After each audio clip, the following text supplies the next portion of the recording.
أعوذ بالله من الشيطان الرجيم. بسم الله الرحمن الرحيم. قل يا أهل الكتاب لم تكفرون بآيات الله والله شهيد على ما تعملون. قل يا أهل الكتاب لم تصدون عن سبيل الله من آمن تبغونها عوجا وأنتم شهداء وما الله بغافل عما تعملون. يا أيها الذين آمنوا إن تطيعوا فريقا من الذين أوتوا الكتاب يردوكم بعد إيمانكم كافرين وكيف تكفرون وأنتم تتلى عليكم آيات الله وفيكم رسوله ومن يعتصم بالله فقد هدي إلى صراط مستقيم.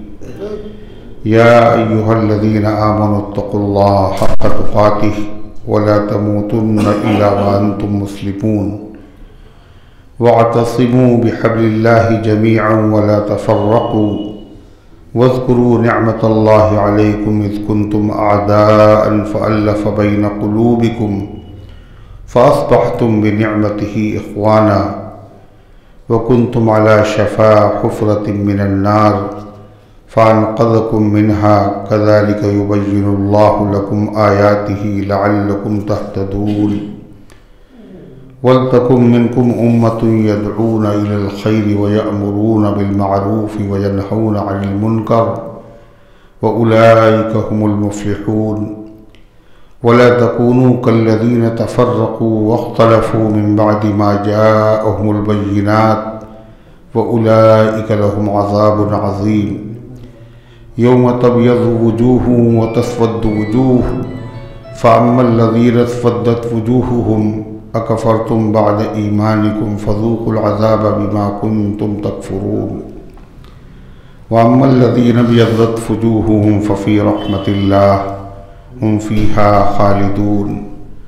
تلك آيات الله نتلوها عليك بالحق وما الله يريد ظلما للعالمين وللہ ما فی السماوات وما فی الارض وإلی اللہ ترجع الامور. صدق اللہ العظیم. محترم حضرات، سامعین کرام، حاضرین مسجد، عزیزوں اور بزرگوں، یہ قرآن مقدس کے چوتھے پارے کی سورہ آل عمران کی پاکیزہ، نورانی، مبارک، باعظمت، مطہر آیتیں ہیں. دعا کیجئے رب العزت والجلال ان مقدس آیات کی روشنی میں صحیح اور سچی بات عرض کرنے کی توفیق نصیب فرمائے اور ہم سب کو عمل کرنے کی توفیق عطا فرمائے. اللہ تعالیٰ نے اس سے پہلے کی آیات میں ذکر فرمایا یہود اور نصارہ اہل کتاب یہ جاننے کے باوجود مانتے نہیں تھے، اور صرف یہی نہیں بلکہ خود مانتے نہیں تھے بلکہ دوسرے لوگوں کو بھی دین اسلام کے قبول کرنے میں رکاوٹ بنتے تھے. اور جو لوگ دین اسلام قبول کر چکے تھے ان کے ذہن و دماغ میں شکوک و شبہات پیدا کرتے تھے کہ آپ کا قبلہ زیادہ افضل نہیں بلکہ ہمارا قبلہ زیادہ افضل ہے. مسلمانوں کا قبلہ کم افضل ہے، ہمارا افضل. اور کہتے تھے کہ ملت ابراہیمی پر تم لوگ کہتے ہو ہم ابراہیم علیہ السلام کے متبع ہیں، حالانکہ جو چیزیں ابراہیم علیہ السلام کے لیے حرام تھیں وہ کھاتے ہو. اور وہ تو رہے ملک شام میں بیت المقدس ہے، وہیں ان کی قبر ہے، وہیں ان کی اولادیں ہیں، اور تم لوگ یہ کہتے ہو کہ نہیں بیت اللہ جو ہے یہ ابراہیم علیہ السلام کا قبلہ. تو غرض ہے کہ یہودی لوگ جاننے کے بعد مانتے بھی نہیں تھے، اور جو لوگ ماننا چاہتے تھے ان کو روکتے تھے. اور جو لوگ مان چکے تھے ان کے ذہن و دماغ میں شکوک اور شبہات پیدا کرتے تھے فرضی۔ اللہ تعالیٰ نے ان آیات میں ان اہل کتاب کو تنبیہ فرمائی بہت ہی بلیغ اور مؤثر انداز میں۔ قُلْ يَا أَهْلَ الْكِتَابِ لِمَ تَكْفُرُونَ بِآيَاتِ اللَّهِ، کہہ دیجئے اے پیغمبر صلی اللہ علیہ وسلم، اے کتاب والو، تم کیوں انکار کرتے ہو اللہ تعالیٰ کی آیتوں کا، اللہ کے حکموں کا؟ تم تو کتاب والے ہو اور کتاب پر ایمان کا دعویٰ کرتے ہو، اور تمہاری کتابوں میں آیتیں موجود ہیں کہ دین اسلام ہی برحق دین ہے، اور محمد صلی اللہ علیہ وسلم اللہ کے سچے اور آخری رسول ہیں، پھر تم ان آیتوں کا انکار کیوں کرتے ہو؟ لِمَ تَكْفُرُونَ بِآيَاتِ اللَّهِ، کیوں انکار کرتے ہو اللہ کی آیتوں کا؟ وَاللَّهُ شَهِيدٌ عَلَى مَا تَعْمَلُونَ، اور اللہ کو اطلاع ہے ان کاموں کی جو تم کرتے ہو۔ پڑھتے بھی ہو آیتیں اور ایمان کا دعویٰ بھی کرتے ہو، اور پھر ان آیتوں کو مانتے بھی نہیں ہو، تو یہ تمہارا جو عمل ہے اللہ تعالیٰ کے علم میں ہے، اور جب علم میں ہے تو اللہ تعالیٰ اس کی سزا دے گا۔ قُلْ يَا أَهْلَ الْكِتَابِ لِمَ تَصُدُّونَ عَنْ سَبِيلِ اللَّهِ، آپ کہہ دیجئے اے کتاب والو، کیوں روکتے ہو اللہ کے راستے سے، یعنی اللہ کے دین کے قبول کرنے سے اللہ کے بندوں کو کیوں روکتے ہو؟ اور کس کو روکتے ہو؟ من آمنا، جو ایمان لا چکا اس کو بھی روک رہے ہو۔ تبغونہا عوجا، تلاش کرتے ہوئے اس میں عیب، اللہ کے دین میں، اللہ کی کتاب میں عیب تلاش کر رہے ہو، اور اللہ کی ذات بے عیب ہے، اور اللہ کا کلام بھی بے عیب ہے، اور اللہ کا اتارا ہوا دین بھی بے عیب ہے۔ جو آدمی اس میں عیب تلاش کر رہا ہے، اس کا مطلب یہ ہے کہ اس کی نیت میں فساد ہے، کھوٹ ہے، اس کی طبیعت میں خود عوج اور کجی ہے۔ وَأَنْتُمْ شُهَدَاء، اور تم خود بھی جانتے ہو کہ ایسا کرنا گناہ ہے، اللہ کے عذاب کو، اللہ کے غضب کو دعوت دینا ہے۔ وَمَا اللَّهُ بِغَافِلٍ عَمَّا تَعْمَلُونَ، اور اللہ تمہارے اعمال سے بے خبر نہیں ہے۔ جو تمہاری سازشیں ہیں، جو تمہارے منصوبے ہیں، اسلام اور مسلمانوں کے خلاف جو کوششیں ہیں، ایک ایک عمل، ایک ایک سازش اللہ کے علم میں ہے، اور جب اللہ کے علم میں ہے تو اللہ اپنے علم کے مطابق تمہارے ہر عمل کی سزا دے گا۔ روایت میں آتا ہے کہ مکے میں، مدینہ طیبہ میں جو مسلمان تھے، وہ پہلے تو وہ اوس اور خزرج کے دو قبیلے تھے، دونوں میں بڑی لڑائیاں ہوتی تھی، اور ایک جنگ ہے اس کا نام ہے بواس، وہ 120 سال تک لڑی گئی، دونوں قبیلے لڑتے رہے۔ جب ان کی قسمت کا ستارہ چمکا تو اللہ کے رسول جناب محمد رسول اللہ صلی اللہ علیہ وسلم مدینہ طیبہ تشریف لے آئے، اور جب آپ تشریف لائے تو وہ دونوں قبیلے دائرہ اسلام میں داخل ہو گئے۔ ان کا دائرہ اسلام میں داخل ہونا تھا کہ ان کی آپس کی لڑائیاں ختم ہو گئی، اور آپس میں وہ متحد اور متفق ہو گئے، اور ایسا اتحاد و اتفاق پیدا ہوا ایسے سگے بھائیوں میں بھی نہیں ہو سکتا۔ تو یہودی تو اسلام کے دشمن، مسلمانوں کو دشمن، ان میں سے ایک یہودی تھا، وہ نابینا تھا، کچھ کم دکھائی دیتا تھا، بڑا شریر، بڑا فسادی تھا، اس کا نام تھا شماس ابن قیس۔ اس نے دیکھا کہ یہ لوگ جو اسلام سے پہلے لڑتے تھے اور اتنی لمبی جنگ تک لڑتے رہے لوگ، ہم سے ہتھیار خریدتے تھے، لڑتے تھے، جیسے امریکہ ہتھیار بیچتا ہے سب کو لڑاتا رہتا ہے۔ یہ دونوں قبیلے آپس میں شیر و شکر ہو گئے، آپس میں متحد ہو گئے، متفق ہو گئے، لہذا ان کے اندر پھر سے لڑائی کرائی جائے۔ اب ان میں لڑائی کیسے کرائی جائے؟ تو اس نے ایک آدمی کو بھیجا اور کہا جہاں یہ دونوں لوگ بیٹھے ہوں، دونوں قبیلے کے لوگ، وہاں پرانی جنگ کے حالات جو اشعار میں بیان کیے گئے ہیں، یہ اشعار جا کے سنا دینا۔ چنانچہ ایک یہودی پہنچا اور اس نے ان کے مجمع میں وہ اشعار پڑھ کے سنائے۔ ان اشعار میں ذکر تھا ایک قبیلے کا دوسرے پہ الزام، دوسرے کا پہلے قبیلے پہ الزام، تو نتیجہ یہ ہوا کہ دونوں قبیلوں میں آگ بھڑک گئی، اور جب آگ بھڑکی تو دونوں ایک دوسرے سے مقابلے کے لیے دعوت دینے لگے، یا للأوس و یا للخزرج، اے اوس والو آ جاؤ، اے خزرج والو آؤ، اور یہاں تک کہ آپس میں تو میں ہوئی کہ باقاعدہ وقت بھی مقرر ہو گیا، جگہ بھی مقرر ہو گئی کہ فلاں جنگ پر پھر سے مقابلہ ہوگا فلاں تاریخ میں۔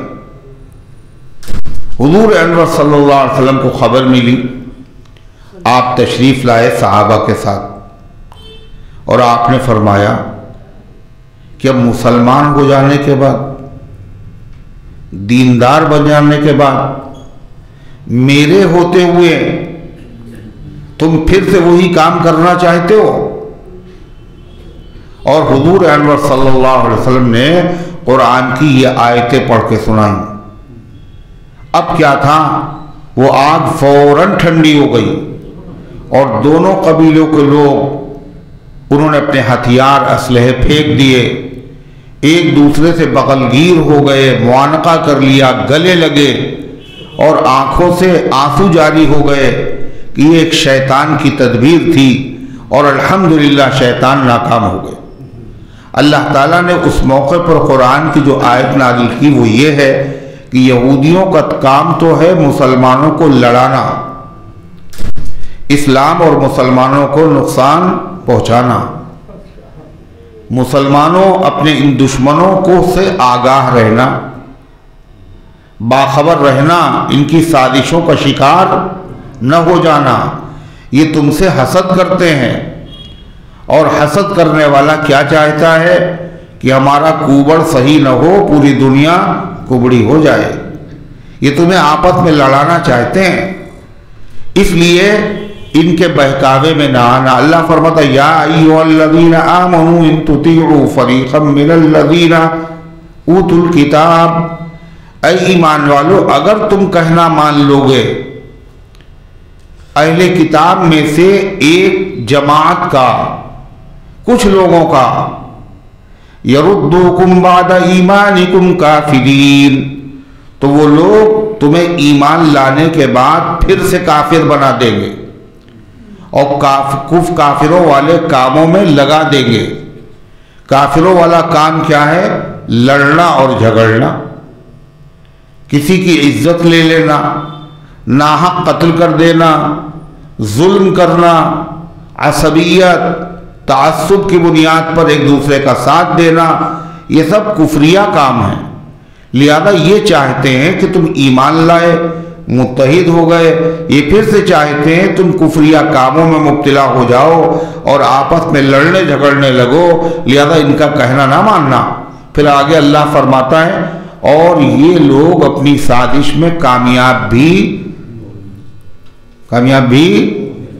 نہیں ہوں گے۔ کیوں نہیں ہوں گے؟ ایک بہت بڑی رکاوٹ ان کے راستے میں حائل ہے۔ وہ بہت بڑی رکاوٹ کیا ہے؟ اللہ فرماتا ہے وَكَيْفَ تَكْفُرُونَ وَأَنْتُمْ تُتْلَى عَلَيْكُمْ آيَاتُ اللَّهِ، تم کیسے کفر کر سکتے ہو؟ تم اجالے میں آنے کے بعد اندھیرے میں کیسے جا سکتے ہو؟ تم متحد ہونے کے بعد متفرق کیسے ہو سکتے ہو؟ نہیں ہو سکتے۔ کیوں؟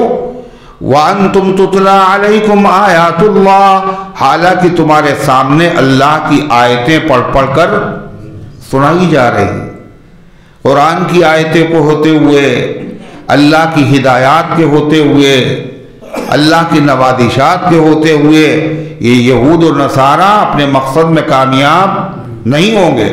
وَفِيكُمْ رَسُولُ، اور تمہارے درمیان اللہ کا رسول موجود، اللہ کے نبی کے ہوتے ہوئے ان لوگوں کی سازش چلے گی نہیں اور دین سے تمہیں یہ دور نہیں کر پائیں گے۔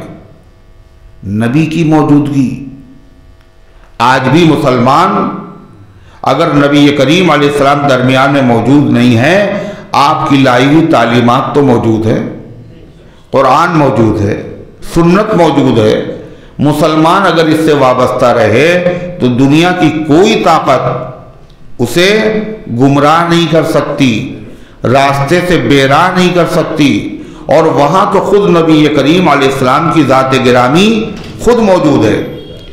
حدیث میں آتا ہے کہ نبی کریم علیہ السلام نے صحابہ سے پوچھا کہ سب سے زیادہ عجیب اور انوکھا ایمان کس کا ہے؟ تو صحابہ نے عرض کیا اللہ کے رسول انبیاء علیہ السلام فرشتوں کا ہے۔ آپ نے کہا فرشتوں کا؟ ارے فرشتے تو اللہ کے مقرب بندے ہیں اور وہ تو اللہ تبارک و تعالیٰ کے قرب ان کو حاصل ہے، نزدیکی حاصل ہے۔ تو صحابہ نے کہا انبیاء علیہ السلام کا؟ آپ نے فرمایا انبیاء علیہ السلام کو تو اللہ نے منتخب کیا ہے، ان پر تو وحی نازل ہوتی ہے، فرشتہ اللہ کے حکم لے کے ان کے پاس آتا رہتا ہے۔ تو کہا کہ اے اللہ کے رسول پھر ہم لوگ، یعنی صحابہ کا ایمان یہ زیادہ عجیب ہے۔ تو آپ نے فرمایا تم لوگوں کا ایمان کیسے عجیب ہے؟ میں تمہارے درمیان میں موجود ہوں، وحی نازل ہو رہی ہے، معجزے تم آنکھوں سے دیکھ رہے ہو، چاند دو ٹکڑے ہو گیا اور انگلیوں سے پانی کا چشمہ ابلنے لگا، اور اشارہ کیا تو درخت چل کے آنے لگا، اور دیکھا تو پتھر کے کنکریاں وہ کلمہ پڑھنے لگی، اور تم نے دیکھا کہ استون حنانہ مسجد نبوی کا وہ کھجور کا درخت اور تنا جس سے ٹیک لگا کے آپ خطبہ دیتے تھے، ممبر تیار ہونے کے بعد جب ممبر پہ آپ نے قدم رکھا تو وہ رونے لگا۔ تو تم نے تو نبی کریم علیہ السلام کی ذات موجود ہے، آپ کی بابرکت صحبت تمہیں حاصل ہے، نبی کے معجزات تم دیکھ رہے ہو، تمہارا ایمان انوکھا اور نرالا نہیں ہے۔ پھر کس کا ایمان انوکھا نرالا ہے؟ آپ نے فرمایا وہ تمہارے بھائی اور تمہاری بہنیں جو تمہارے بعد آئیں گے، جنہوں نے میرا زمانہ بھی نہیں پایا ہوگا، جنہوں نے معجزات بھی نہیں دیکھے ہوں گے، مگر اس کے باوجود میری رسالت پر ایمان لائیں گے، اللہ کی توحید پر ایمان لائیں گے، اور آخرت کی تمام باتوں پر وہ ایمان لائیں گے، ان کا ایمان ہے۔ اللہ فرماتا تم کفر میں کیسے مبتلا ہو سکتے ہو؟ تمہارے سامنے قرآن کی آیتیں پڑھ کے سنائی جاتی ہیں، کون سنا رہا ہے؟ خود نبی کریم صلی اللہ علیہ وسلم، اور تمہارے درمیان اللہ کے رسول صلی اللہ علیہ وسلم موجود ہیں، لہذا ان کی کوئی سازش کامیاب نہیں ہوگی۔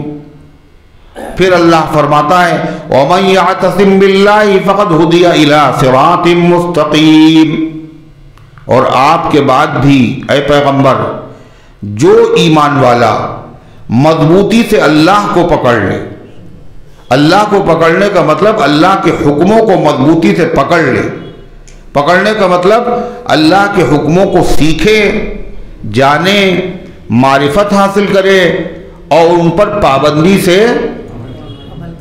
عمل کرے۔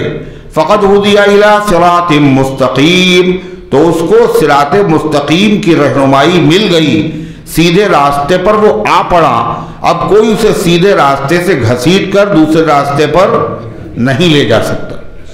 اسی لیے آپ نے فرمایا ترکت فیکم امرین، میں تمہارے درمیان میں دو چیزیں چھوڑ کر جا رہا ہوں، لن تضلوا ما تمسکتم بہما، تم کبھی گمراہ نہیں ہو سکتے جب تک کہ ان کو مضبوطی سے پکڑے رہو گے۔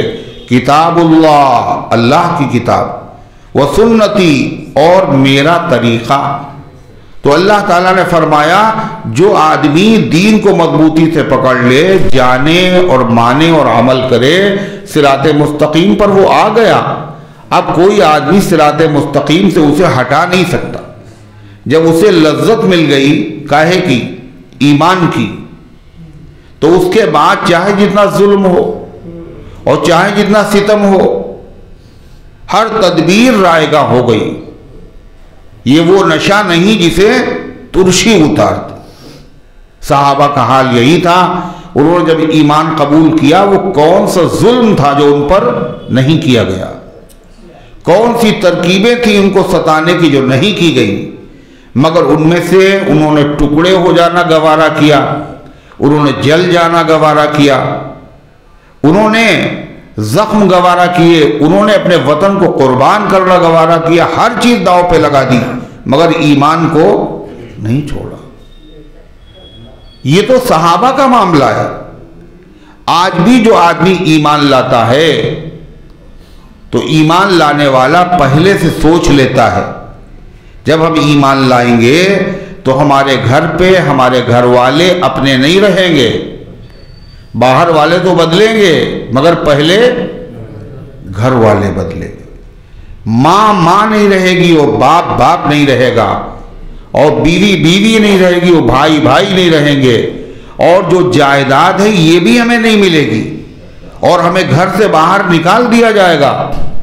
اس لیے وہ کیا کرتا ہے؟ ان تمام چیزوں کو برداشت کر لیتا اور اسلام پر اخیر دم تک قائم رہتا ہے۔ اگر کوئی آدمی اس سے کہے پتہ بھی ہے تو مسلمان ہونے کے بعد کیا ہوگا، ہے نوکری نہیں ملے گی، اور لوگ پیچھے ہو کر یہ کیا بات کر رہے ہیں آپ، یہ سب سوچ کر دل لگایا تھا ناصح، نئی بات کیا آپ فرما رہے ہیں، ہم نے یہ سب پہلے ہی سے سوچ لیا تھا کہ دنیا کو قربان کر دیں گے مگر دین کو قربان نہیں کریں گے۔ چب گوئم لا الہ را بلرزم کہ دانم مشکلات لا الہ را، جب میں لا الہ الا اللہ کہتا ہوں تو تھرا جاتا ہوں، اس لیے میں جانتا ہوں کہ لا الہ الا اللہ کہنے کے بعد گلے میں ہار نہیں ڈالے جائیں گے بلکہ مشکلات کا سامنا کرنا پڑے گا۔ اس لیے وہ اللہ کی خاطر مشکلیں برداشت کرتے ہیں اور اللہ ہی سے دعا بھی مانگتے کہ اے اللہ آپ ہمیں ثابت قدم رکھیے۔ ربنا افرغ علینا صبرا وثبت اقدامنا وانصرنا علی القوم الکافرین، اے اللہ صبر کو میرے اوپر انڈیل دیجئے، میرے قدموں میں لغزش نہ آ جائے کہیں۔ ربنا لا تزغ قلوبنا بعد اذ ہدیتنا، اے اللہ ہدایت دے دی اب اس کے بعد ہمارے دلوں کو ٹیڑھا نہ کیجئے، بلندی مل گئی اب ہمیں گرائیے نہیں، اسلام کی روشنی ہمیں مل گئی اب اندھیرے میں ہمیں پلٹنے نہ دیجئے۔ اے اللہ آزمائشیں آئیں گی، ربنا لا تجعلنا فتنة للقوم الظالمین۔ قرآن میں کیا نہیں، آج کے ماحول میں، آج کے حالات میں کیا ہے دیکھیں آپ، ظلم ہے، ستم ہے، ناانصافی ہے، طاقت کا استعمال ہے، اور اس کے بعد اگر کوئی احتجاجاً کوئی بات کہتا ہے تو پھر اس کو بھی قید کر لیا جاتا ہے، اس پہ بھی مقدمہ قائم ہو جاتا ہے۔ ارے ہے یا نہیں بتائیے؟ یعنی نہ تڑپنے کی اجازت ہے نہ فریاد کی ہے، اور گھوٹ کے مر جاؤں یہ مرضی میرے سیاد کی ہے۔ یعنی آپ تڑپ بھی نہیں سکتے، آپ کے چوٹ لگی آپ رو بھی نہیں سکتے، آپ شکوہ بھی نہیں کر سکتے، آپ احتجاج بھی نہیں کر سکتے۔ اللہ تبارک و تعالیٰ نے کیا کہا؟ ایسے حالات میں، ایسے ماحول میں آدمی کا دین پر قائم رہنا مشکل ہے، لیکن بندے کے لیے مشکل ہے، اللہ کے لیے مشکل نہیں ہے۔ اللہ تعالیٰ ہی سے دعا کرو کہ کوئی بھی حالات ہو، یہ حالات کیا چیز ہے، یہ اپنی مرضی سے نہیں آتے، جو آدمی چاہے کر لے، ایسا نہیں ہوتا۔ بے حکم خدا کے کبھی ذرہ نہیں ہلتا، اور ہوتی ہے ہوا بند تو پتا نہیں ہلتا۔ یہ سب جو کچھ حالات ہیں من جانب اللہ ہیں، اور جب اللہ کے ڈالے ہوئے ہیں تو پوری دنیا مل کر ان کو ہٹا بھی نہیں سکتی۔ جہاں سے یہ تیر آ رہے ہیں اس کے قریب جانے کی ضرورت ہے۔ اگر تیر کا آدمی نشانہ کب بنے گا؟ جب تیر انداز سے دور ہوگا۔ اگر تیر چلانے والے کے قریب چلا جائے تو نشانہ نہیں بنے گا۔ یہ مصیبتوں کے تیر، مشکلات کے تیر ہیں، یہ سب اللہ کی طرف سے آ رہے ہیں۔ آپ سمجھ رہے ہیں ادھر سے آ رہا، ادھر سے آ رہا، یہ حالات اس کی وجہ سے، اس کی وجہ، ایسا کچھ نہیں ہے۔ زمین سے آتے ہیں، یہ آسمان سے آتے ہیں، یہ کس کے تیر ہیں، کس کی کما سے آتے ہیں، یہ اللہ کی طرف سے ہے۔ ما اصابکم من مصیبت فبما کسبت ایدیکم، بما کسبت ایدیکم، جو حالات، جو مصیبتیں ہیں، یہ تمہارے اعمال کا نتیجہ ہیں۔ لہذا ان اعمال میں تبدیلی کرو۔ اللہ سے تم بہت دور نکل گئے، اللہ کے قریب آ جاؤ۔ اے اللہ، ہم آپ ہی سے درخواست کرتے ہیں، آپ ہی سے کہتے ہیں کہ درد آپ نے دیا ہے، اس کی دوا کسی اور کے پاس نہیں ہے۔ تمہیں نے درد دیا ہے، تمہیں دوا دینا۔ رحم کھا کر وہ کبھی جلوہ دکھائی دے گا، اور جس نے یہ درد دیا ہے وہ دوا بھی دے گا۔ وہ دوا کیسے دے گا؟ اللہ کر ہم سے دوا مانگو۔ اے اللہ، ہم دوا کیسے مانگیں؟ تو دوا کا مانگنے کا سلیقہ بھی قرآن سکھا رہا ہے۔ کیا مانگیں گے؟ ربنا لا تجعلنا فتنة للقوم الظالمین ونجنا برحمتک من القوم الکافرین۔ ربنا، اے ہمارے رب، لا تجعلنا، ہمیں نہ بنائیے، فتنہ، مشق کس کے اوپر کی جاتی ہے؟ کوئی آپ نے دیکھا نشانہ صحیح کرنے کے لیے ایک غبارہ لگا دیا گیا اور اس کے اوپر لوگ نشانہ لگا رہے ہیں، وہ تو نشانہ صحیح کر رہے ہیں، اس کی حالت خراب ہو رہی۔ اے اللہ، ہمیں فتنہ نہ بنائیے، نشانہ نہ بنائیے، لوگ ہمارے اوپر ظلم کریں، ستم کریں، اس کے بعد خوش ہوں، اور اس کے بعد یہ کہیں اگر ہم حق پر نہ ہوتے تو ہمارے اوپر عذاب آ گیا ہوتا، اگر یہ حق پر ہوتے تو ایسی صورت میں اللہ ان کی مدد کرتا، اللہ نے ان کی مدد نہیں کی۔ ظاہری طور پر بھی پریشانی ہے، دل بھی اندر سے پریشان ہے، تانے بھی ہیں، اور دشمنوں کا بے بسی کے اوپر اظہار بھی ہے، اور خوشیاں بھی ہیں، گھر چکے ہیں ہر طرف۔ اے اللہ، کوئی راستہ نہیں ہے۔ لہذا اللہ سے کہو، کیا کہیں گا؟ ربنا لا تجعلنا فتنة للقوم الظالمین، اے اللہ، ہمیں ظالم قوم کے لیے نشانہ نہ بنائیے۔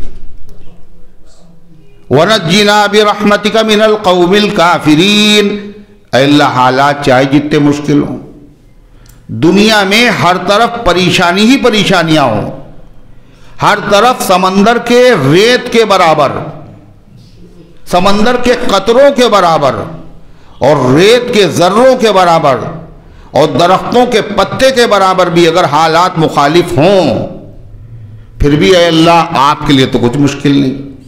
یہ ساری چیزیں بڑی ہیں، مگر آپ کی رحمت سے سب چیزیں چھوٹی ہیں۔ آپ کی رحمت سب سے بڑی ہے۔ سمندر بہت بڑا ہے، بہت بڑا ہے، جہاں تک نظر جائے سمندر ہی سمندر، نظر تھک گئی مگر سمندر آگے، مگر اس کے باوجود یہ لیمیٹیڈ ہے، اس کی ایک حد ہے، اس کا ایک اول ہے، ایک آخر ہے، ایک ابتدا ہے، ایک انتہا ہے، مگر اے اللہ آپ کی رحمت کی کوئی حد نہیں۔ وَرَحْمَتِي وَسِعَتْ كُلَّ شَيْءٍ، اور میری رحمت تو ہر چیز سے بڑی ہے، ہر چیز سے بڑی ہے۔ لہذا اللہ تعالیٰ سے اللہ کی رحمت کا حوالہ دے کے دعا مانگو۔ اللہ خود سکھا رہا ہے، مانگنے کو بھی ہمیں فرما دیا اور مانگنے کا ڈھنگ بھی بتلا دیا، بلکہ مضمون بھی ہر ایک درخواست کا میرے مالک نے ہمیں سکھلا دیا۔ مانگو وَاسْأَلُوا اللَّهَ مِن فَضْلِهِ، اللہ سے اس کا فضل مانگو۔ کیسے مانگے یہ بھی بتا دیا، کیا کہو گے؟ ربنا لا تجعلنا فتنة للقوم الظالمین. ہر نماز میں اٹھتے بیٹھتے ربنا لا تجعلنا فتنة للقوم الظالمین، اے اللہ ظالم قوم کے لیے ہمیں آزمائش نہ بنائیے. وَنَجِّنَا بِرَحْمَتِكَ مِنَ الْقَوْمِ الْكَافِرِينَ، اور اے اللہ اپنی رحمت سے جو بہت بڑی ہے، کافر اور ناشکری قوم سے اے اللہ ہمیں نجات عطا فرمائی. ان کے منصوبوں سے، ان کی اسکیموں سے، ان کے مظالم سے. اللہ کے رسول صلی اللہ علیہ وسلم نے اس پہ عمل کیا. کیسے؟ آپ اللہ تعالیٰ کی رحمت سے کیسے فریاد کرتے تھے؟ جب آپ پریشان ہوتے، بے چینی میں مبتلا ہوتے، سخت عالم ہوتا پریشانی کا، تو آپ کی زبان پر ایک کلمہ جاری ہوتا تھا، یا حی یا قیوم برحمتک استغیث. یا حی یا قیوم برحمتک استغیث. یا حی یا قیوم برحمتک استغیث. گھر پہ بچیاں، بچے، مائیں و بہنیں، خواتین اور تمام ایمان والے اس کا اہتمام کریں کہ بار بار یا حی یا قیوم. حی اور قیوم یہ اللہ کے نام ہیں، اللہ کے 99 نام. ان میں سے یہ اسم اعظم ہے. اسم اعظم اسے کہتے ہیں اللہ کا جو نام لے کے دعا مانگی جائے وہ دعا قبول ہوتی ہے. یا حی یا قیوم. اسم اعظم کہاں ہے؟ آیت الکرسی میں. اسم اعظم کہاں ہے؟ سورہ آل عمران کے شروع میں. اللہ لا الہ الا هو الحی القیوم. اسم اعظم کہاں ہے؟ سورہ طٰہٰ میں. وعنت الوجوہ للحی القیوم. حی اور قیوم. یا حی یا قیوم برحمتک استغیث. یا حی یا قیوم برحمتک استغیث. یا حی یا قیوم برحمتک استغیث. حی زندہ ہے. زندہ تو سبھی ہیں. جن کے پاس زندگی ہے یہ ذاتی نہیں ہے، اس کی دی ہوئی ہے. وہ دیتا ہے تو بچہ آتا ہے، وہ چھین لیتا ہے تو مر جاتا ہے، زمین میں دفنا دیا جاتا ہے. نہ اپنی مرضی سے آتا ہے نہ اپنی مرضی سے جاتا ہے. زندہ جو ہمیشہ سے اور ہمیشہ رہے وہ حی کون ہے؟ اللہ. اسی لیے کسی کو حی کہنا گناہ کبیرہ ہے. کسی کا نام اگر عبد الحی ہے تو عبد الحی کہو، خالی حی کہنا یہ گناہ کبیرہ ہے. دوسرا کیا کہا؟ قیوم. قیوم کسے کہتے ہیں؟ جو خود بھی قائم ہو اور قائم رکھنے والا ہو. آسمان اور زمین اور دنیا کا سارا نظام، اس کو کوئی قائم رکھنے والا اگر نہ ہو تو یہ باقی نہیں رہ سکتا. ایک چرخہ چلانے والے کے بغیر نہیں چلتا. تو پوری دنیا کا نظام، یہ دنیا سے بڑا سورج اور یہ چاند اور یہ ستارے کبھی نہ ٹکرائیں، کبھی زمین پہ نہ گریں. دنیا میں ایکسیڈنٹ ہوتے رہتے ہیں، ٹرینیں لڑتی ہیں، جہاز آپس میں لڑ جاتے ہیں، حادثات ہوتے ہیں. کوئی حادثہ ہی نہیں ہوتا، خود بخود ہوتا ہے. کون ہے جو ان کو پکڑے ہوئے ہے؟ فرما وہی قیوم ہے. اور اللہ کے علاوہ کوئی بھی قیوم نہیں. جس کو حفاظت کے لیے کسی کی ضرورت ہے، جو اپنی حفاظت میں کسی کا محتاج ہے، وہ قیوم نہیں ہو سکتا. اور اللہ کے علاوہ کوئی چیز ایسی نہیں ہے جس کو حفاظت کے لیے اللہ کی ضرورت نہ ہو. وَإِن مِّن كُلِّ شَيْءٍ، کیا فرمایا؟ وَالسَّمَاءِ وَالطَّارِقِ وَمَا أَدْرَاكَ مَا الطَّارِقُ النَّجْمُ الثَّاقِبُ. اور کل نفس علیہا حافظ. ہر جاندار اس کا ایک محافظ ہے، حفاظت کرنے والا ہے. مَن يَخْلُقُكُم بِاللَّيْلِ وَالنَّهَارِ. رات اور دن میں تم زندہ کیسے ہو؟ نمازیں نہ پڑھ کے بھی زندہ ہو اور روزے نہ رکھ کے بھی زندہ ہو. زندہ کیسے ہو؟ مَن يَخْلُقُكُم، کون تمہاری حفاظت کرتا ہے رات کے اندھیرے میں اور دن کے اجالے میں؟ کوئی ہے جو حفاظت کر رہا ہے؟ شراب پیے ہوئے اور بھبک منہ سے نکل رہی، اور ذوالنون مصری دیکھ رہے ہیں ایک زہریلا بچھو ہے، بڑی تیزی کے ساتھ جا رہا ہے۔ فرماتے میں نے سوچا کہ دیکھیں کہاں جا رہا ہے۔ دیکھا ایک درخت کے نیچے ایک آدمی ہے، اور یہی نہیں کہا وہ پہنچا تالاب کے کنارے، اور تالاب کے کنارے پہنچا، وہاں پر ایک کیا دکھا؟ مینڈک۔ اس کی پیٹھ پہ اچھل کر کے بیٹھ گیا بچھو، اور مینڈک تیر رہا ہے، اور وہ آ کے دوسرے کنارے پہ لگا، وہ اتر گیا۔ ایک درخت کے نیچے ایک آدمی سو رہا ہے، اور اس کے سر کے پاس ایک سانپ ہے زہریلا، اور پھن پھیلائے ہوئے بیٹھا ہے، اور اس کو کاٹنا ہی چاہتا ہے۔ یہ بچھو پہنچتا ہے، اتنی زور سے اس کے ڈنگ مارتا ہے، وہ ختم۔ اور پھر یہ دوبارہ واپس آتا ہے، اور پھر اس کو کچھوا مل جاتا ہے، وہی اس کی پیٹھ پہ سوار ہو کر کے یہ پھر دوسرے کنارے پہ پہنچ گئے۔ ذنون کہتے ہیں کہ میں نے دل میں کہا یہ کوئی اللہ کا بہت بڑا مقبول بندہ ہوگا جس کی حفاظت کے لیے یہ نظام چلا ہے۔ کہاں سے اللہ نے بچھو کو بھیجا، اور کیسے کچھوے نے اسے سوار کیا، اور کیسے وقت پہ پہنچا، اور کیسے اس نے دشمن کا خاتمہ کیا۔ چلو اس بے خبر بندے کو بتا تو دیا جائے کہ اللہ کتنا کریم ہے، اور اللہ نے تیری کیسی حفاظت کی۔ کہتے ہیں جیسے ہی میں اسے بتانے کے لیے جھکا تو شراب کی بھبک منہ سے آئی۔ میں نے دل میں کہا اے اللہ، یہ تیرا بندہ جو شراب پی رہا ہے اور اس کی حفاظت کے لیے تیرا یہ عجیب و غریب نظام۔ اللہ تعالیٰ کی طرف سے جواب آیا، ذنون برا ہے یا بھلا ہے تو میرا بندہ، اس میں حیرت کی بات کیا ہے؟ تو قیوم اللہ ہے۔ اللہ کے نبی کیا فرما رہے؟ بدر کا موقع تھا، حضور پاک علیہ السلام سجدے میں سر رکھے ہوئے تھے۔ حضرت علی فرماتے میں کئی مرتبہ آیا کہ دیکھیں حضور کیا کر رہے، سجدے میں آپ کا سر مبارک ہے، اور آپ کی زبان پر یہی کلمہ جاری، یا حی یا قیوم برحمتک استغیث، یا حی یا قیوم برحمتک استغیث۔ تو اللہ تبارک و تعالیٰ نے یہ دعا سکھائی ہے، یہ دعا ہر مسلمان کو پڑھنا چاہیے۔ قرآنی دعا، یہ دعا اللہ نے سکھائی۔ کاہے کے لیے سکھائی؟ بندے جب مانگیں تو ہم قبول نہیں کریں گے، بولو، اسی لیے تو ہے قرآن میں۔ اس کے مانگنے کا وقت ہوتا ہے، حالات ماحول آنکھوں کے سامنے، تو وہی مانگو۔ یہ قرآن کا معجزہ ہے، جیسے حالات آتے ہیں ویسا مضمون قرآن میں آتا ہے۔ جیسے حالات ہو آپ قرآن پڑھیں ویسی آیتیں آپ کے سامنے آئیں گی۔ کیا ہے دعا؟ ربنا لا تجعلنا فتنة للقوم الظالمین ونجنا برحمتک من القوم الکافرین۔ اور حدیث میں جو دعا ہے، یا حی یا قیوم برحمتک استغیث۔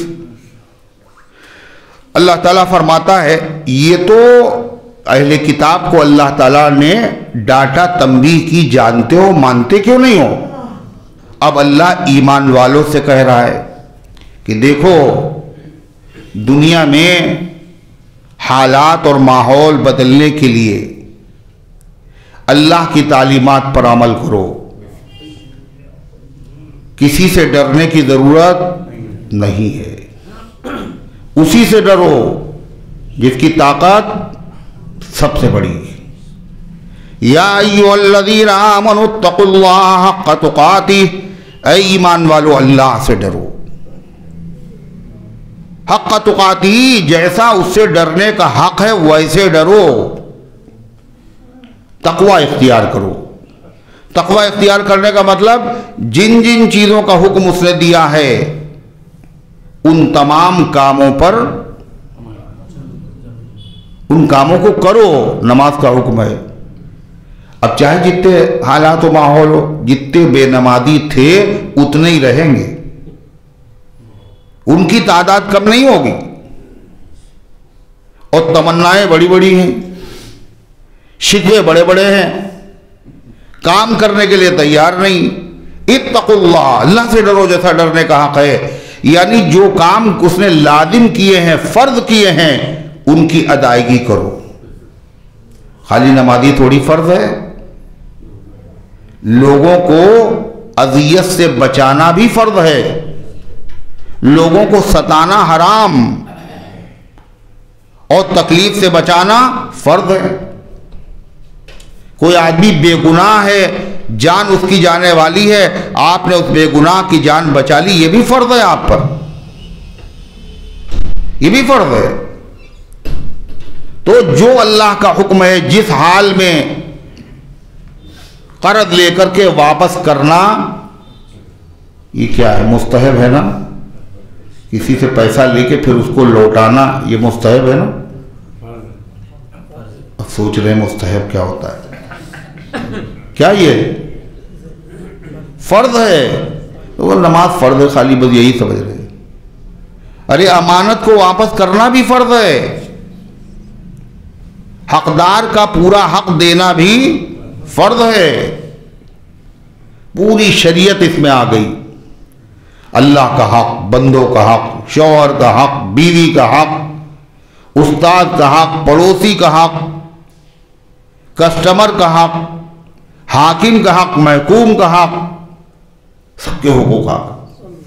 اتقوا اللہ، اللہ سے ڈرو جیسا ڈرنے کا حق ہے، یعنی جن جن کاموں کو اللہ نے لازم کیا ہے ان کاموں کو کرو، اور جن جن چیزوں سے منع کیا ہے ان سے دور رہو، یہ بھی فرض ہے۔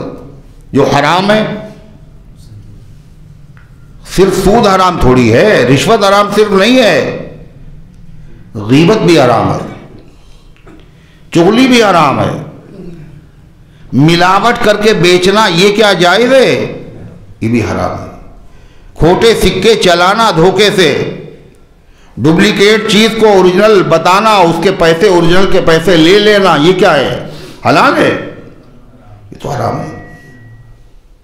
تو فرمایا اللہ تعالیٰ نے ڈرو اللہ تعالیٰ سے، تقوی اختیار کرو۔ اتقو کے معنی بچو اور اتقو کے معنی ڈرو، یعنی جس سے بچنے کے لیے کہا گیا ہے اگر اس کو کرو گے تو اللہ کا عذاب آئے گا، اللہ کے عذاب سے ڈرو اور اس سے بچو۔ اتقوا اللہ کا مطلب اللہ سے ڈرو اور اللہ کی نافرمانی سے بچو۔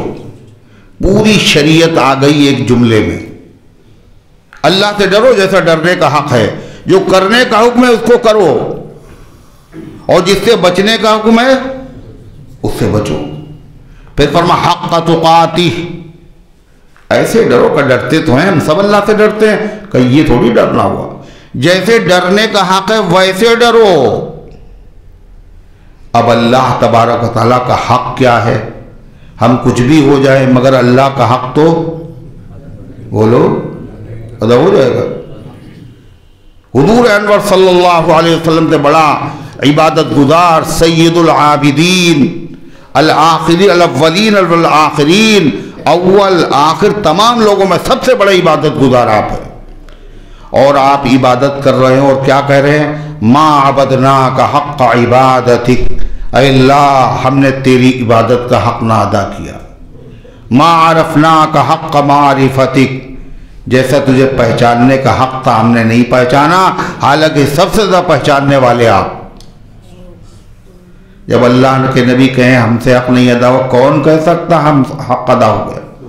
صحابہ ڈر گئے، یہ تو اللہ نے کہا ڈرو جیسا ڈرنے کا حق ہے، وہ تو ہو بھی نہیں پائے گا۔ قرآن کی دوسری آیت نازل ہوئی، وَاتَّقُوا اللَّهَ مَا اسْتَطَعْتُمْ، اللہ سے ڈرو جتنا ڈر سکتے ہو۔ حق تو نہیں ادا ہوگا مگر جتنا تمہارے بس میں ہے۔ گناہ سے بچنے کے لیے اپنی توانائی، اپنی پوری طاقت خرچ کر دو، پورا زور لگا دو، اور جب تم بچو گے تو پتہ ہے تمہیں پھر کیا ہوگا؟ وَمَن يَتَّقِ اللَّهَ يَجْعَل لَّهُ مَخْرَجًا، جو اللہ سے ڈرتا ہے اللہ اس کے لیے نکلنے کے، مصیبتوں سے نکلنے کے لیے راستے پیدا کر دیتا ہے۔ تو فرمایا تقوی اختیار کرو۔ تقوی تین طرح کا ہوتا ہے، کئی طرح کا؟ سب سے ادنا درجہ تقوی کا کیا ہے؟ ہر مسلمان کو حاصل ہے۔ سب سے کم درجے کا وہ کیا ہے؟ وہ کیا ہے؟ شرک سے بچنا۔ شرک نہیں کرتا ہے وہ. باقی عبادت میں بھی کوتاہی ہے، دوسرے عمل بھی اس سے ہو رہے ہیں، گناہ ہو رہے ہیں، مگر جو سب سے بڑا گناہ ہے جس کے ہوتے ہوئے معافی نہیں ہوگی وہ کیا ہے؟ شرک. جو شرک سے بچ گیا وہ بھی متقی ہے. مگر یہ متقی کون سا ہے؟ سب سے کمزور درجے کا تقوی ہے. باقی اس نے سارے گناہ کیے، کوئی عبادت نہیں کی، شرک سے بچ گیا بس، تو یہ ہمیشہ جہنم میں نہیں رہے گا، جنت میں ایک نہ ایک دن ضرور جائے گا. یہ ادنا درجہ ہے. دوسرا درجہ جو تقوی کا ہے وہ کیا ہے؟ جتنے گناہ ہیں صغیرہ اور کبیرہ، ان تمام گناہوں سے بچنا، یہ ہے تقوی کا دوسرا درجہ. اور یہی مطلوب ہے شریعت میں، یعنی جتنا تم سے ہو سکے طاقت لگا دو ان گناہوں سے بچنے کے لیے، یہی اللہ چاہتا ہے. اور اسی تقوی پر اللہ تعالیٰ نے وعدے جو فرمائے ہیں قرآن میں وہ اسی تقوی پر ہیں. شرک سے بچنے پر صرف نہیں ہے، کائے پہ ہیں؟ گناہوں سے بچو. اگر گناہوں سے بچو گے تو کیا انعام ہے؟ وَمَن يَتَّقِ اللَّهَ يَجْعَل لَّهُ مَخْرَجًا. جو تقوی اختیار کرے گا اللہ اس کے لیے نکلنے کے لیے راستے نکال دے. پھنسے گا نہیں کہیں، وہ نکل جائے گا. اور اللہ جب راستے نکالے تو پھر چاہے جتنے کوئی راستے بند کرے، چاہے جتنے راستے بند کرے، نکلنے کا راستہ ہے. راستہ بند تھا نبی کریم صلی اللہ علیہ وسلم کا چاروں طرف سے. ہجرت کی رات پہرا چاروں طرف، تلواریں لیے وہ لوگ کھڑے ہوئے انتظار میں ہیں. نکلنے کا خدا نے راستہ پیدا کیا. کیسے راستہ پیدا کیا؟ حضور پاک صلی اللہ علیہ وسلم وہیں سے نکلے اور آپ نے کیا پڑھا؟ وَجَعَلْنَا مِن بَيْنِ أَيْدِيهِمْ صَدًّا وَمِنْ خَلْفِهِمْ صَدًّا فَأَغْشَيْنَاهُمْ فَهُمْ لَا يُبْصِرُونَ. ہم نے آگے دیوار کھڑی کر دی، پیچھے دیوار کھڑی کر دی، ہم نے ان کی آنکھوں کو ڈھانپ دیا، وہ نہیں دیکھ رہے ہیں. اور ایک مٹھی بھی آپ نے مٹی بھی ڈال دی، وہ ہر ایک کے سر پہ پڑی ہوئی. نکل گئے حضور، کھڑے کے کھڑے رہ گئے. پھر وہاں سے نکلے غار ثور میں پہنچے، وہاں سے عافیت کے ساتھ نکلے. کہاں تک پہنچ گئے؟ دروازے تک. صدیق اکبر قدم بھی دیکھ رہے ہیں، مگر ان اللہ معنا، اللہ ہم دونوں کے ساتھ ہے. ہم دونوں کو مطلب وہاں تھا کون کون؟ اللہ کے نبی اور ابوبکر صدیق. اللہ ہمارے ساتھ نہیں، صرف میرے ساتھ نہیں، ہم دونوں کے ساتھ ہے. اور اللہ کی مدد جس کے ساتھ ہو پھر کوئی کیا کر سکتا ہے؟ سوچئے آپ. وَمَن يَتَّقِ اللَّهَ يَجْعَل لَّهُ مَخْرَجًا وَيَرْزُقْهُ مِنْ حَيْثُ لَا يَحْتَسِبُ. دوسرا انعام تقوی کا، اللہ اس کو وہاں سے روزی دے گا جہاں سے اسے گمان بھی نہیں ہوگا. ایسے روزی اس کے وہاں آئے گی وہ سوچ بھی نہیں سکتا، حیرت میں پڑ جائے گا.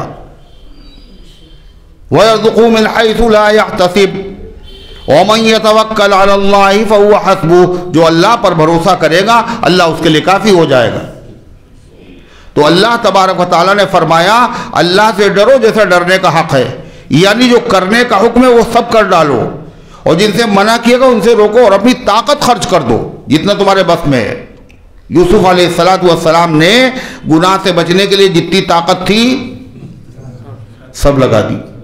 دروازے بند ہیں، تالے پڑے ہوئے ہیں، پھر بھی بھاگ تو سکتے ہیں، دروازے تک تو بھاگ سکتے ہیں، آگے اللہ مالک ہے. جب دوڑے تو تالے ٹوٹے، دروازے کھلے. ایک بزرگ تھے، وہ جیل میں قید تھے. بزرگ لوگ بھی جیل میں جاتے ہیں مگر وہ جرائم کی وجہ سے نہیں جاتے ہیں. یوسف علیہ السلام تو پیغمبر ہیں. بہت سارے بزرگ گئے، ملک کی آزادی کی خاطر گئے. تو غرضے کہ وہ جمعے کا دن ہوتا اور اپنے کپڑے پہنتے، نہاتے، اس کے بعد جیل کے دروازے تک آتے. اے اللہ اتنا میرے بس میں تھا، جو میرے بس میں تھا وہ میں نے کر لیا، اپنے حصے کا کام تو کرو. اگر اپنے حصے کا کام کیا، اللہ کہتا اور اسلام کسی اور چڑیا کا نام نہیں، اسی کا نام اسلام ہے. کائے کا نام ہے؟ جو کرنے کا حکم ہے وہ کر ڈالو، جس چیز سے منع کیا اس سے رک جاؤ. اور کیسے رکو گے؟ جتنا اپنے بس میں ہے اتنا کر ڈالو، باقی اللہ پر چھوڑ دو. اللہ کیا کہتا ہے؟ وَلَا تَمُوتُنَّ إِلَّا وَأَنْتُمْ مُسْلِمُونَ، اور جان نہ دینا مگر مسلمان ہونے کی حالت میں. اس کے علاوہ اور کسی حالت میں جان نہ دینا. ہر حالت میں جان دینے میں تمہارے لیے خسارہ اور نقصان ہے. ایمان پر جان دینا ہی یہی تمہارے لیے نجات کا اور جنت میں داخلے کا سبب ہے. مرنا نہیں مگر اسلام کی حالت، اسلام کی تعلیم.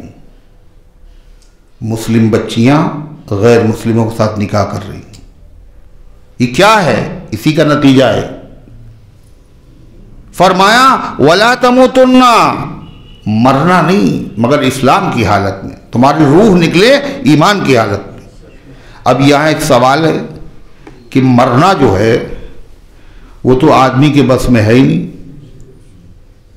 کہ ایمان کی حالت میں مرے. وہ یہ تو اللہ کے ہاتھ میں ہے. پھر کیا مطلب ہے اس کا کہ ایمان کی حالت ہی میں مرنا؟ اس کا مطلب یہ ہے، اللہ کی سنت یہ ہے، اللہ کا دستور یہ ہے، جب بندہ تقوی والی زندگی گزارتا ہے، کامل تقوی، اسی کا نام اسلام ہے، جب اس کے مطابق زندگی گزارتا ہے تو اللہ کی سنت یہ ہے کہ اللہ موت بھی اس کو اسی حالت میں عطا کرتا ہے، اور قیامت کے دن حشر بھی اس کا، حدیث میں آتا ہے تحیون کما تموتون، کما تحیون تموتون، جس طریقے سے زندگی گزارو گے اسی طرح مرو گے. یہ بہت بڑا جملہ ہے، ایک جملہ دفتر ہے نصیحت کا. جیسے تمہاری زندگی گزر رہی ہے اسی حالت میں موت آئے گی. اگر شراب پیتے ہوئے زندگی گزر رہی ہے تو شراب کا پیالہ ہاتھ میں ہوگا اور مر جاؤ گے. گالیاں بکتے ہوئے اگر زندگی گزر رہی ہے، سب لوگ بیٹھ کر کے مرنے کے وقت کہیں گے کلمہ پڑھو لا الہ الا اللہ، اور یہ آدمی گالیاں بکے گا جواب میں، اسی طرح مرے گا. اگر آدمی کی زندگی ذکر کرتے ہوئے گزر رہی ہے، تلاوت کرتے ہوئے گزر رہی ہے، نیک کام کرتے ہوئے گزر رہی ہے، تو اس کی موت بھی اسی حالت میں آئے گی. جب وہ مرے گا تو اس کی زبان سے کیا نکلے گا؟ لا الہ الا اللہ. فرمایا بچے جب بولنا شروع کریں تو کیا کہو؟ لا الہ الا اللہ سکھاؤ. اور جب دنیا سے جانے لگے جب بھی لا الہ الا اللہ سکھاؤ. لقنوا موتاکم بلا الہ الا اللہ، مرنے والوں کو لا الہ الا اللہ کی تلقین کرو. کیوں؟ من کان آخر کلامہ لا الہ الا اللہ دخل الجنہ، جو آدمی کی زبان سے آخری کلمہ لا الہ الا اللہ نکلے تو جنت میں چلا جائے گا. تو جیسی زندگی ویسے ہی موت. پھر بات یہیں پہ ختم نہیں ہے، اور جس حالت میں موت ہوگی اسی حالت میں میدان محشر میں حاضر ہونا پڑے گا.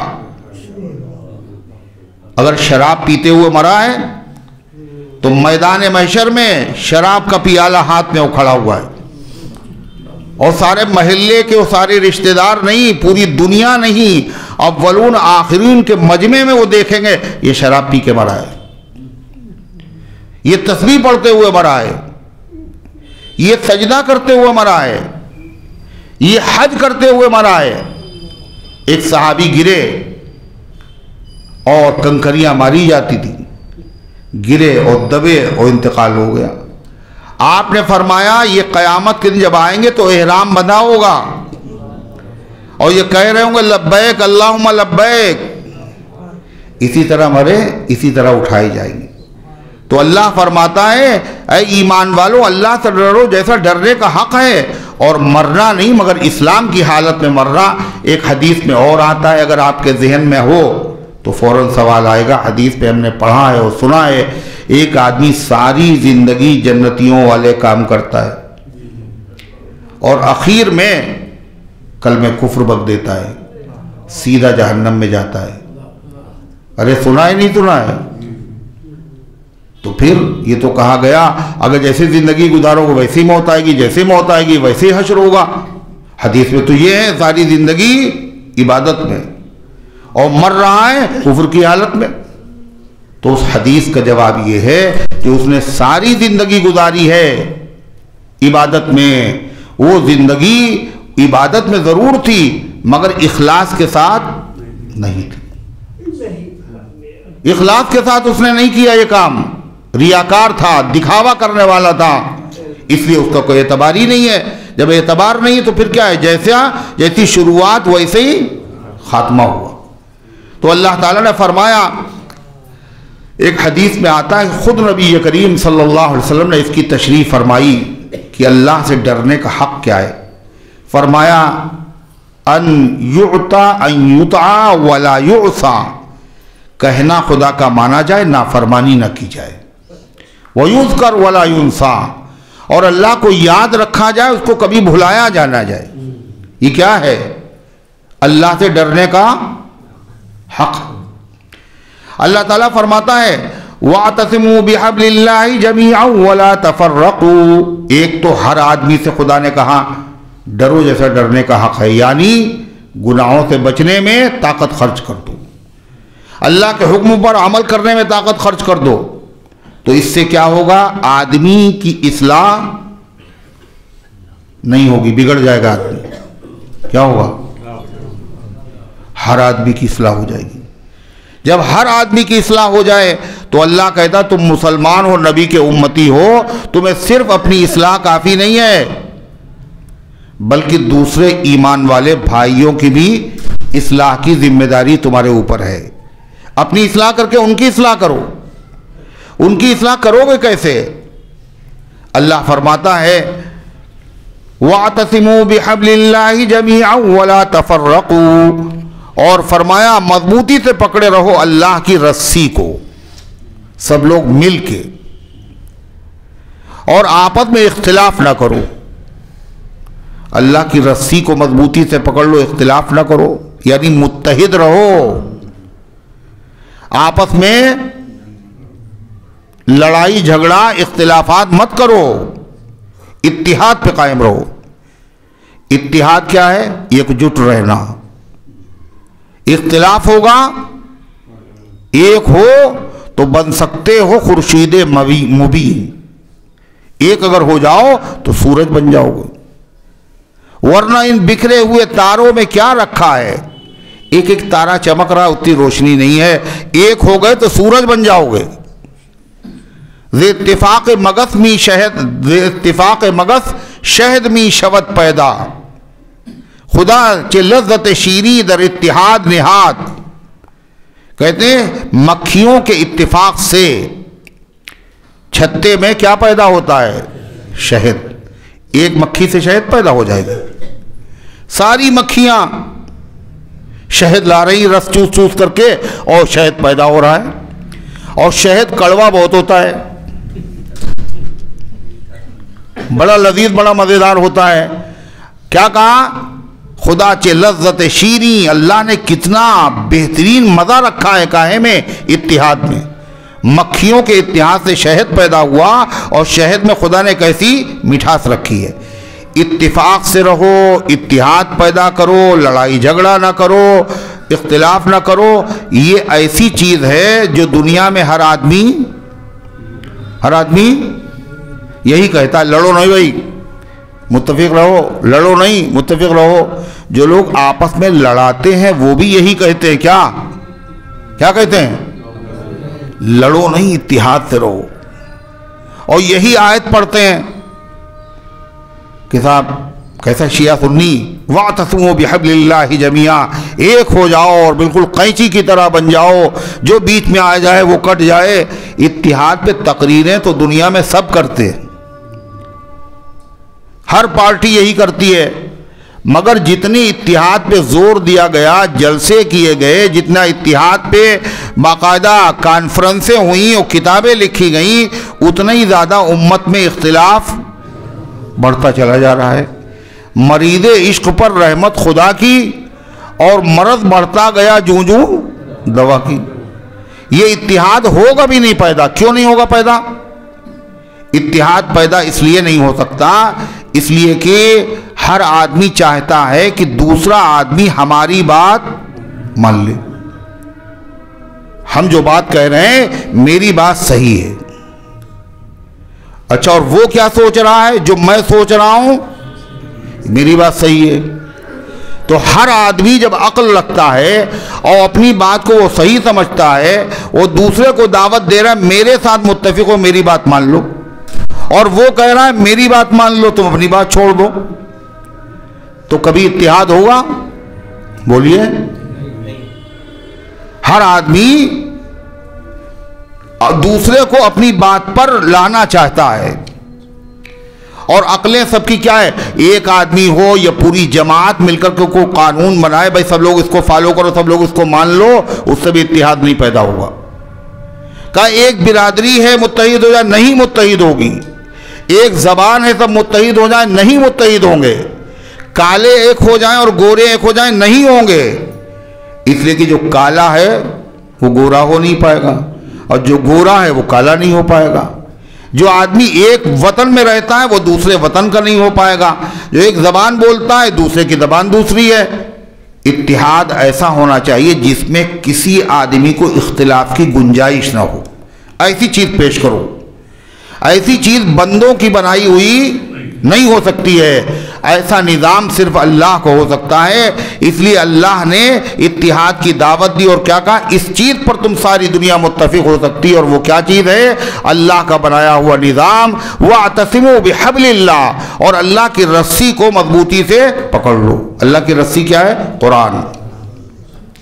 قرآن کو پکڑ لو، یعنی سب لوگ اپنے اپنے ہاتھ میں قرآن شریف کو پکڑ لیں. یہ مطلب ہے. قرآن پاک جو نظام دے رہا ہے، قرآن کریم جو رہنمائی کر رہا ہے، قرآن جن چیزوں سے منع کر رہا ہے، قرآن جن چیزوں کی دعوت دے رہا ہے، سب اس کو تسلیم کر لیں. کسی کو کسی سے شکایت نہیں ہوگی. اتحاد پیدا ہوگا، ایسی محبت پیدا ہوگی دنیا میں جس کی نظیر اور مثال نہیں ہے. صحابہ میں جو اتحاد و اتفاق پیدا ہوا تھا وہ کاہے سے ہوا تھا؟ کاہے سے ہوا تھا؟ قرآن سے ہوا تھا. آج دنیا میں لوگ متفق بھی ہو جاتے ہیں مگر فائدے کے لیے ہوتے ہیں. جب فائدہ پورا ہو گیا پھر پھوٹ پڑ گئی، فائدہ نہیں پورا ہوا تو پھوٹ پڑ گئی. یہ امریکہ اور برطانیہ اور کینیڈا یہ سب متفق ہو جاتے ہیں مگر ان کی سب کی اپنی اپنی غرضیں ہیں، اپنے اپنے فائدے ہیں. اور اس کے بعد جیسے ہی کیا ہوتا ہے؟ وہ مقصد پورا ہو جاتا ہے پھر لڑنے لگتے ہیں، بھائی تمہارا حصہ یہ تھا اور ہمارا حصہ یہ تھا، پھر آپس میں لڑائی ہو جاتی ہے. حقیقت یہ ہے اتحاد کا. قرآن نے کیا اتحاد بتایا؟ قرآن نے بتایا کہ دوسرے کا خیال کرو، دوسرے کا خیال کرو، دوسرے کا حق تمہارے پاس نہ آنے پائے، دوسرے کو تم سے تکلیف نہ ہو. اب قرآن نے جو یہ بتایا تو پتہ ہے کیا ہوا؟ لَيْسَ عَلَى الْأَعْمَى حَرَجٌ وَلَا عَلَى الْمَرِيضِ حَرَجٌ. لنگڑے لوگ اللہ نے کہا ان کے اوپر کوئی گناہ نہیں ہے، نابینا پہ کوئی گناہ نہیں ہے، اندھے پہ کوئی گناہ نہیں ہے. یعنی ان سے اگر کوئی حق مر جائے تو کیا ہے؟ گناہ نہیں ہوگا. کیوں نہیں ہوگا؟ وہ اندھے کو تو دکھتا نہیں بیچارے کو. تو اب پتہ ہے کیا ہوا؟ صحابہ نے کیا سوچا؟ یہ ہوتا اتحاد. جو لوگ لنگڑے تھے اور جو اندھے تھے اور جو بیمار تھے وہ دعوت میں نہیں گئے. کیوں نہیں گئے؟ کہا ہم لنگڑے آدمی ہیں، ہم زیادہ جگہ لیں گے، اس میں دوسرے آدمی کو تکلیف ہوگی، اس لیے نہ جاؤ بھائی. اندھا سوچ رہا ہے کہ ہمیں دکھتا تو ہے ہی نہیں، دوسرے کا کھانا حق کتنا ہے، میرا کتنا ہے، ہو سکتا میں زیادہ کھا لوں، میں دعوت پہ نہیں جاؤں گا. آپ سوچئے بیمار لوگ کراہت کریں گے میرے ساتھ بیٹھتے ہوئے، بیمار آدمی خود تکلیف اٹھا لو، لیکن دعوت میں بولو نہ جاؤ. یہ تو انہوں نے سوچا. جو آنکھوں والے تھے انہوں نے کیا سوچا؟ جن کے پیر سلامت تھے انہوں نے کیا سوچا؟ جو صحت مند تھے انہوں نے کیا سوچا کہ بھئی ہم تو پہنچ جائیں گے جلدی، ہمارے پیر ٹھیک ٹھاک ہیں. لنگڑے آدمی کو بیٹھنے میں تکلیف، کھانے میں تکلیف ہوگی، ہم اس کے ساتھ نہیں کھائیں گے. وہ کم کھائے گا، ہم زیادہ. ہمیں سب دکھتا ہے، نابینا کو نہیں دکھتا ہے، لینا ہم کہیں زیادہ نہ کھا لیں، اس کا حق نہ مر جائے. یہ سوچ رہے صحابہ. آپ بتائیے جن لوگوں کی یہ سوچ ہو ان میں آپس میں بڑا تفرقہ ہوگا، لڑائی جھگڑا ہوگا ان میں؟ کوئی جھگڑا نہیں. قرآن کے ذریعے سے اتحاد ہوگا. اور عجیب بات، یہ جتنے دنیا کے لوگ ہیں جو اتحاد کی تقریریں کرتے ہیں، یہ سب کیا کرتے ہیں؟ یہی آیت پڑھتے ہیں قرآن کی بنیاد پر اتحاد کر لو، قرآن کی بنیاد پر اتحاد کر لو. مگر قرآن کی بنیاد پر اتحاد کا مطلب کیا ہے؟ قرآن کا مطلب جو تم بتا رہے ہو، قرآن کی بنیاد پر تو اتحاد کر لو، مگر قرآن کا مطلب الگ سے گڑھ رہے ہو جو امت میں کسی نے نہیں کہا. صحابہ نے، نبی سے، اولیاء اللہ سے جو قرآن کا مطلب ثابت ہے، تم الگ مطلب بتا رہے ہو اور کرو اتحاد کر لو قرآن کی بنیاد پر. کیسے اتحاد ہوگا؟ اب کیا بتایا قرآن نے؟ تمام صحابہ کا اور تمام انبیاء کا اور تمام علماء کا مسلک کیا ہے؟ حلال و حرام کا حق اکیلے اللہ کا حق ہے. رافضیوں نے کیا کہا؟ ہمارے 12 امام جس کو چاہیں حلال کر دیں، جس کو چاہیں حرام کر دیں، اور کہتے قرآن کی بنیاد پر اتحاد کر لو. قرآن تو یہ کہہ رہا اللہ کے علاوہ کوئی حرام نہیں کر سکتا اور حلال نہیں کر سکتا. اور آپ بھی قرآن کی یہی آیت پڑھ رہے ہو، کیا کہہ رہے ہیں؟ ہمارے اماموں کو مگر یہ پاور حاصل ہے. یہ کیا چیز ہے؟ قرآن کہتا ہے لا تدری نفس بأی ارض تموت. کوئی آدمی نہیں جانتا کہ کہاں مرے گا، کب مرے گا.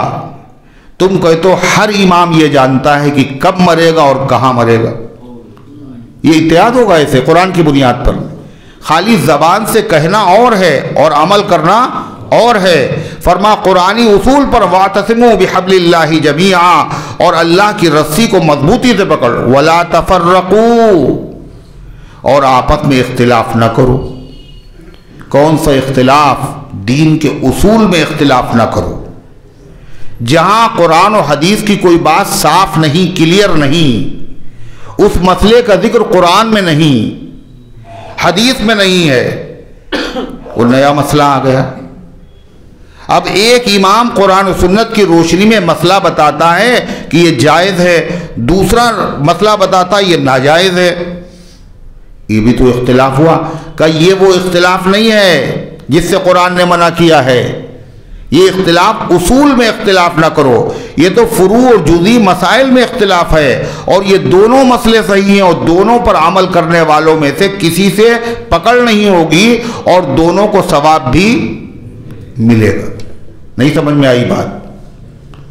اللہ کے پیغمبر کے صحابہ حضور کہہ رہے ہیں جاؤ، اور بنو قریظہ کا تمہیں معاہدہ کرنا ہے، محاصرہ گھیراؤ کرنا ہے، اور عصر کی نماز بنو قریظہ میں پڑھنا جا کر کے.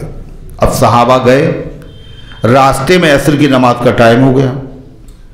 تو بعض صحابہ نے کہا، حضور نے کہا تب بنو قریظہ میں جا کے پڑھنا عصر کی نماز، وہیں پڑھیں گے. بعض لوگوں نے کہا تم سمجھے نہیں، اللہ کے نبی کے لکیر کے فقیر نہ بنو. اللہ کے نبی کا یہ مقصد نہیں تھا ٹائم ہو جائے پھر بھی وہیں جا کے پڑھنا. آپ کے فرمانے کا مطلب یہ تھا جلدی جاؤ، عصر تک پہنچ جاؤ، عصر کی نماز وہیں جا کے پڑھو. اب نماز کا ٹائم ہو گیا. ان الصلاۃ کانت علی المؤمنین کتابا موقوتا. نماز تو وقت کے اوپر فرض ہے. جب وقت ہو گیا، راستے میں ہو جائے، جہاں کہیں ہو جائے وہاں پڑھ لو. تو بعض صحابہ نے نماز پڑھ لی. کہاں؟ راستے میں. اور بعض نے وہاں جا کے پڑھی. اب دونوں میں اختلاف ہوا نہیں ہوا؟ دونوں کا عمل بھی الگ الگ ہے، مگر دونوں میں سے غلط کوئی بھی نہیں. جب اللہ کے نبی صلی اللہ علیہ وسلم کو اطلاع ملی واقعہ آپ کو بتایا گیا تو آپ نے دونوں میں سے کسی کو ڈانٹا نہیں، کسی پر نکیر نہیں کی، کسی سے یہ نہیں کہا تم اپنی نماز دوہرا لو، دونوں صحیح ہیں اختلاف کے باوجود۔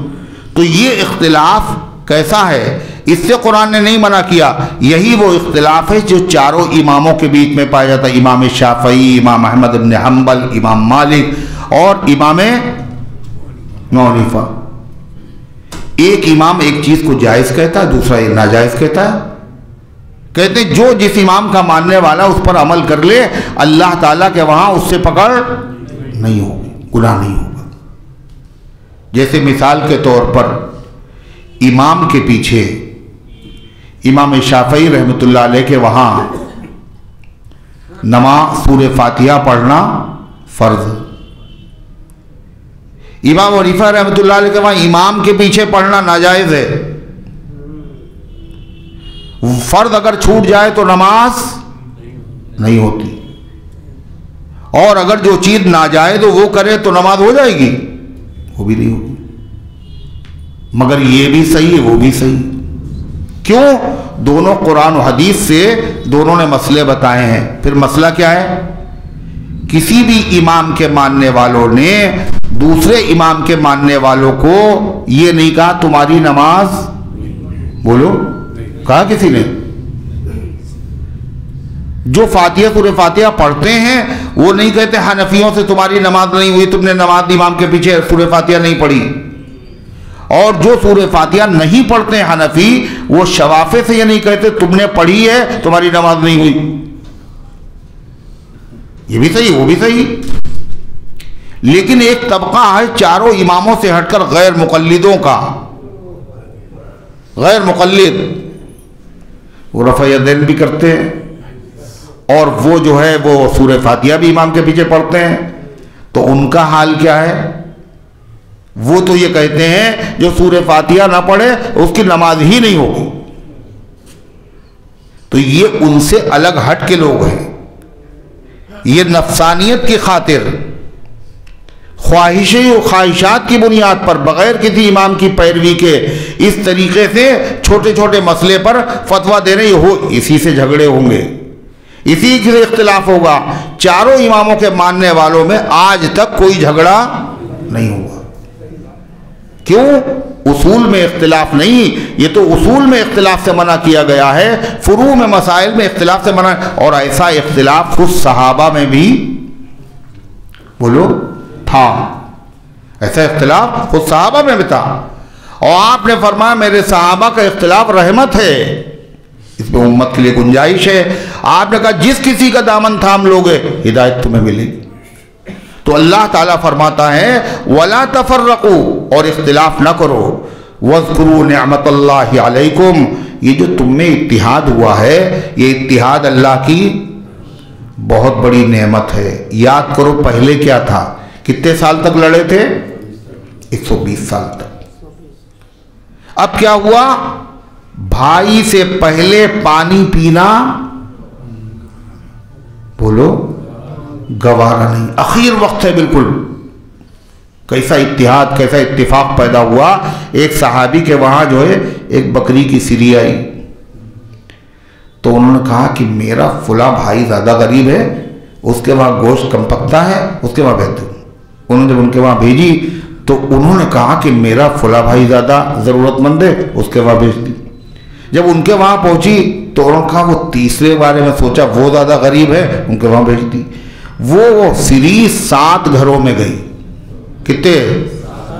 اور پلٹ کر کے پھر جہاں سے چلی تھی وہیں پہ آ گئی۔ یہ اتحاد ان میں پیدا ہوا۔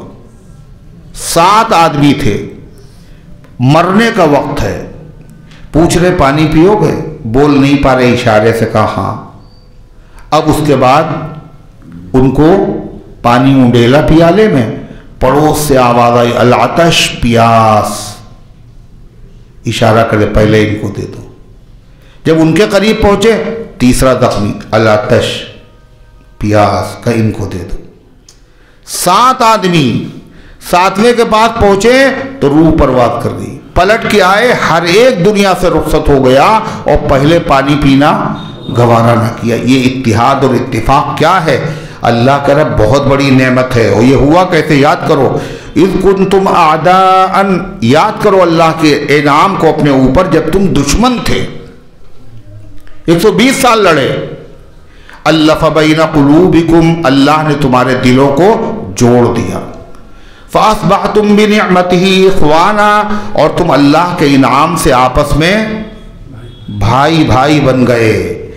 وکنتم علی شفا حفرۃ من النار، اور اس سے بڑا انعام بھی یاد کرو۔ جب انعام یاد ہوتا ہے تو شکر کی توفیق ہوتی ہے۔ اس سے بڑا انعام کیا ہے؟ اس سے بڑا انعام کیا ہے؟ اللہ کہہ رہا یاد کرو، کنتم علی شفا حفرۃ من النار، تم جہنم کے گڑھے کے کنارے پہ کھڑے تھے۔ کہاں کھڑے تھے؟ گڑھے کے کنارے۔ بس ذرا سی دیر تھی، مرتے ہی جہنم میں چلے جاتے، تو مرنے کی دیر تھی بس۔ یعنی کفر میں مبتلا تھے، شرک میں مبتلا تھے۔ فَأَنْقَذَكُمْ مِنْهَا، اللہ تعالیٰ نے تمہیں اس سے بچا لیا۔ کیسے؟ آخری نبی کو بھیج دیا، انہوں نے توحید کی تعلیم دی، ایمان کی تعلیم دی، دین کی تعلیم دی، تو مسلمان ہو گئے، بچ گئے، جنت کے مستحق ہو گئے۔